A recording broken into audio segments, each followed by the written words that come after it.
दोस्तों जॾहिं उस्ताद शागिर्द जे घर वियो त शागिर्द जा कहिड़ा तासुरात उहे अॼु हिन वीडियो में तव्हां सां बयानु कंदासीं। दोस्तों जलाल चांडियो ऐं जलाल जोगी हिकु बहितरीनु शागिर्द हुयो उस्ताद जलाल चांडे जो।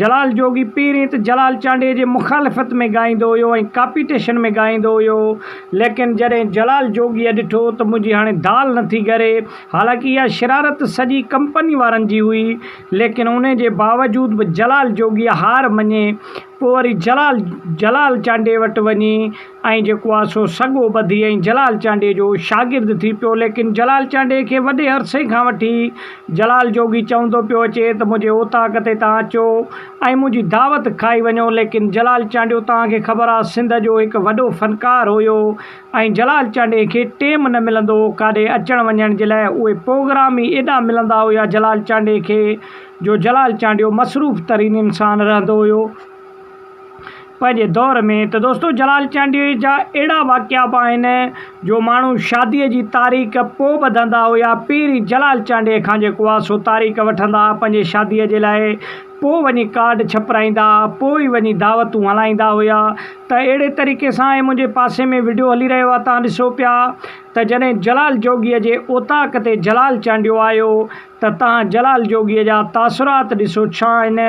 ऐं जलाल चांडे खे चंपड़ियो पियो वञे ऐं उन खां अलावा जलाल चांडे सां गॾु जेके उन जूं तस्वीरूं लॻल हुयूं उहे बि पंहिंजे कमरे में सजायो वेठो हुयो जलाल चांडे जूं, ऐं जलाल चांडे खे उहे तस्वीरूं बि ॾसे पियो। जलाल जोगी बि सिंध जो हिकु बहितरीनु फ़नकार आहे ऐं जलाल जोगी पहिरीं यकतारे चपड़ीअ ते ॻाईंदो हुयो ऐं जलाल चांडे जे तर्स वांगुरु ई ॻाईंदो हुयो, लेकिन हिन वक़्तु अॼु 2025 में यकतारे चपड़ीअ जो माना ईअं सम्झो त ज़वाल अची वियो आहे। इन जे करे हिन वक़्तु उहो साज़ ते ॻाए पियो थो ऐं जलाल जोगी अॼु ताईं बि मौजूदु आहे 2025 में। जेके उन जा बहितरीनु एल्बम रिलीज़ थिया आहिनि, खोड़ सारा ड्रामा बि उन कया ऐं खोड़ सारा गीत बि जलाल जोगीअ ॻाया। लेकिन जलाल जोगीअ जे जॾहिं ओताक ते जलाल चांडियो आयो त जलाल जोगी बि उते मौजूदु हुयो ऐं उन खां अलावा ॿिया बि माण्हू हिते मौजूदु हुया जेके जलाल चांडे जे साॼे पासे ऐं खाॿे पासे तव्हां ॾिसो पिया